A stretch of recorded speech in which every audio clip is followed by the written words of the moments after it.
नमस्कार मित्रांनो, तुमचे माझ्या यूट्यूब चॅनल आपल्या मळ्यावरती खूप खूप स्वागत। आज मी तुम्हाला गावरान असे चुलीवरचा झणझणीत असा तोंडोळ्याचा ठेचा बनवून दाखवणार आहे। हा ठेचा खायला खूपच छान लागतो। तुम्ही एकदा नक्की ट्राय करून बघा, तुम्हाला सुद्धा नक्की आवडेल। त्यासाठी मी इथे तोंडोळ्याच्या अशा प्रकारे काप करून घेतले आहे। तुम्ही यापेक्षा बारीक सुद्धा तोंडोळे कापून घेऊ शकता। त्यासाठी मी 10 ते 12 लवंगी हिरव्या मिरच्या घेतल्या आहे। आपण ठेचा बनवणार आहोत म्हणून मी ती मिरची थोडी जास्तच वापरली आहे। लसूण पाकळ्या, खोबरं, थोडासा दाण्याचा कूट, कोथिंबीर, लिंबू, कढीपत्ता। चला तर बघूया आपला चुलीवरचा गावरान असा झणझणीत तोंडोळ्याचा ठेचा। त्यासाठी मी इथे चुलीवरती तवा गरम होण्यासाठी ठेवला आहे। आपला तवा छान गरम झाला की आपण त्यात कापून घेतलेले तोंडोळे टाकून घेणार आहोत आणि अगदी अर्धा चमचा तेल टाकून आपल्याला आपले तोंडोळे छान असे वाफवून घ्यायचे आहे। आपले तोंडोळे आपल्याला छान असे परतवून घ्यायचे आहे। आपले तोंडोळे परतत आले की आपल्याला त्यात घेतलेल्या हिरव्या मिरच्या टाकून घेणार आहोत। आता आपण त्यात लसूण टाकून घेणार आहोत। हिरव्या मिरच्या, लसूण आपल्याला छान असे परतून घ्यायचे आहे। आपले हिरव्या मिरच्या, लसूण छान परतले की आपल्याला त्यात आता खोबरे टाकून घ्यायचे आहे। दाण्याचा कूट, हे सुद्धा आपल्याला छान असे परतवून घ्यायचे आहे।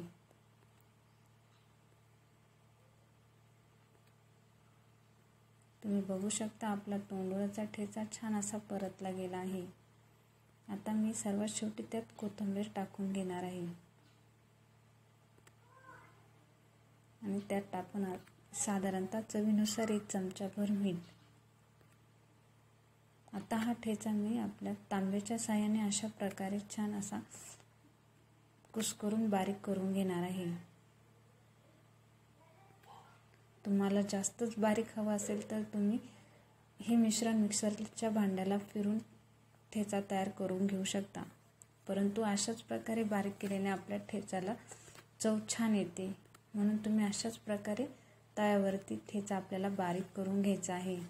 आपला ठेचा हा छान तयार झाला आहे। तो आता मी वाटीत काढून घेत आहे।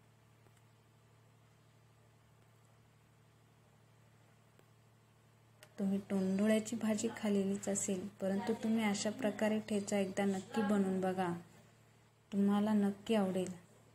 आता आपण त्यावरती टाकण्यासाठी फोडणी तयार करून घेऊ।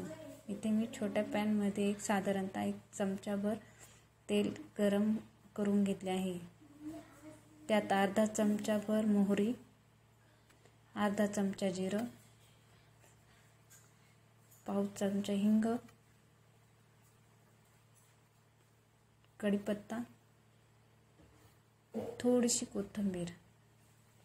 आपण बनवलेला तडका आपण बनवलेल्या ठेच्यावरती टाकून घेऊ आणि सर्वात शेवटी आपण टाकणार आहोत लिंबाचा रस। इथे मी साधारणतः 1 चमचाभर लिंबाचा रस टाकला आहे। लिंबाने आपल्या ठेच्याला चवही छान येते आणि आपल्या ठेच्याचा तिखटपणा सुद्धा कमी होतो। हे मिश्रण आपल्याला छान असे मिक्स करून घ्यायचे आहे। आपला हा छान असा तोंडोळ्याचा ठेचा तयार आहे। तुम्ही अशा प्रकारे ठेचा एकदा नक्की बनवून बघा आणि मला कमेंट करून नक्की सांगा। तुम्हाला माझा हा व्हिडिओ कसा वाटला मला नक्की सांगा। माझ्या व्हिडिओला लाईक करा, शेअर करा, माझ्या चॅनलला सबस्क्राईब नक्की करा।